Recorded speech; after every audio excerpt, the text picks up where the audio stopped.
Welcome back to the channel, guys. Today, we're diving into the Golden State Warriors off-season drama, a storyline that has been filled with delays, uncertainty, and now, possibly, opportunity. The Warriors have been extremely quiet this summer. Outside of the ongoing drama with Jonathan Kuminga's contract negotiations, Golden State has barely made any major moves. Yes, reports say they have verbal agreements with 3 free agents, but until those deals are signed and sealed, nothing is guaranteed. And here's where things get interesting. The Miami Heat just made a surprising decision that could open the door for Golden State.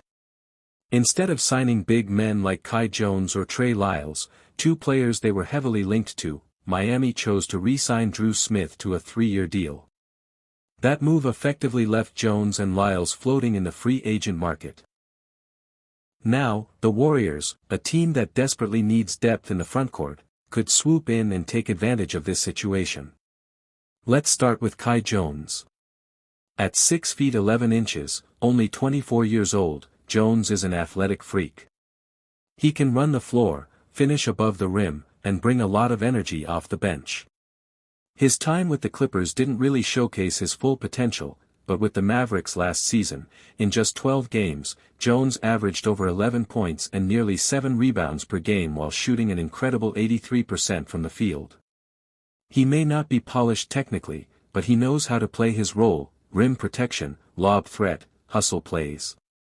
Exactly what Golden State could use behind an aging Al Horford. Then there's Trey Lyles. A very different player, but equally valuable. At 29 years old, 6 feet 9 inches, Lyles is a stretch 4 who can space the floor, knock down threes, and bring solid veteran presence. He averaged around 6.5 points and 4.6 rebounds last year, shooting 34% from deep. He's not the most athletic guy, and defensively he's limited, but his basketball IQ and shooting fit perfectly into the Warriors system.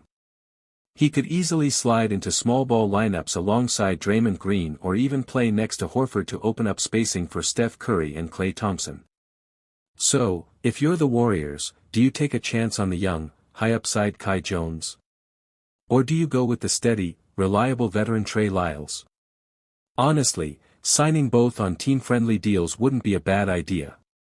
But here's the catch: none of this matters until the Jonathan Kuminga situation is resolved.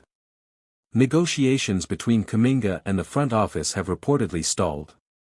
The two sides haven't spoken in weeks. Kuminga has expressed frustration, and there's even talk he might accept the $7.9 million qualifying offer just to get out sooner. If that happens, the locker room chemistry could take a major hit. And that's the real issue here: Golden State is running out of time. Steph Curry is 37, Draymond is aging, and the window for another championship is closing fast.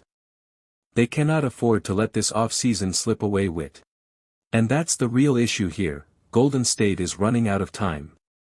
Steph Curry is 37, Draymond is aging, and the window for another championship is closing fast.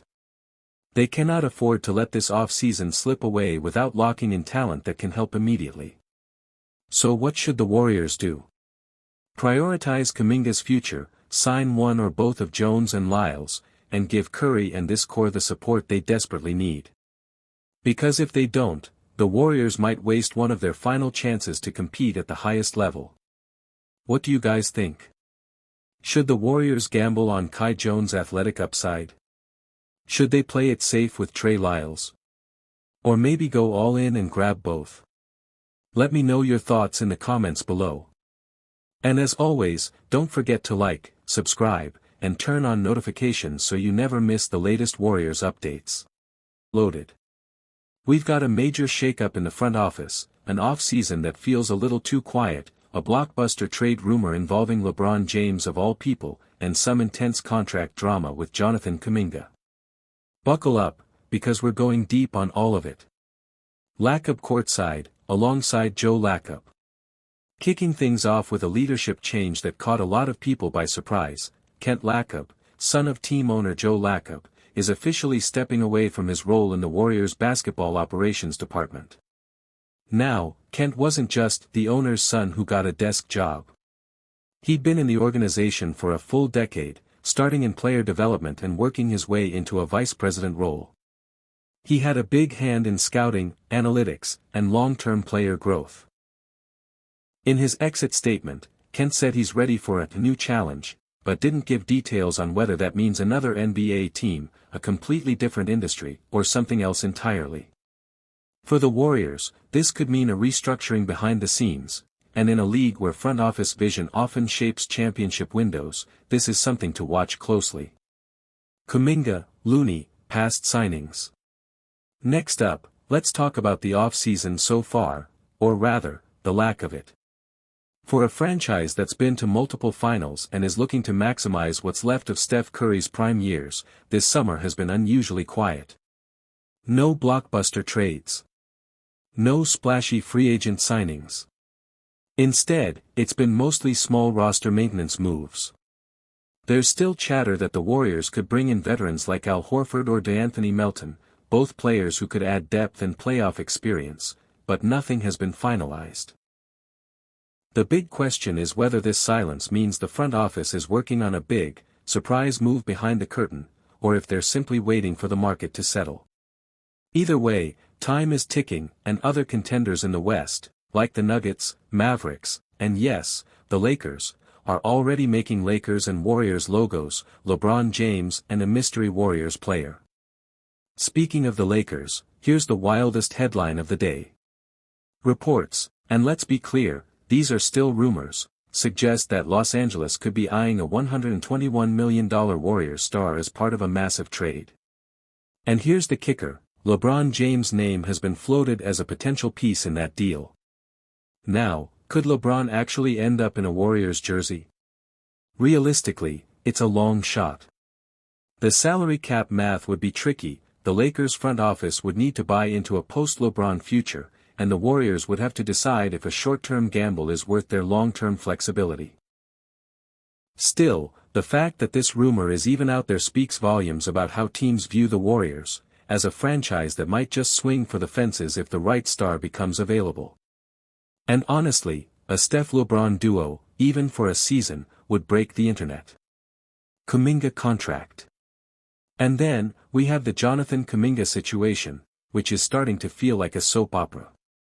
Kuminga's rookie contract is coming to an end, and the Warriors are trying to lock him up long-term. But negotiations with his agent, Aaron Turner, have reportedly been tense. Some outlets have floated contract figures as high as $150 million over multiple years. Both sides are disputing the numbers, but what's clear is that Kuminga wants to be paid like a core piece, not a role player. This standoff is more than just about money. It's about role, trust, and the Warriors' vision for the future. If they commit big money to Kuminga, they're signaling that he's a cornerstone for the post-Curry era.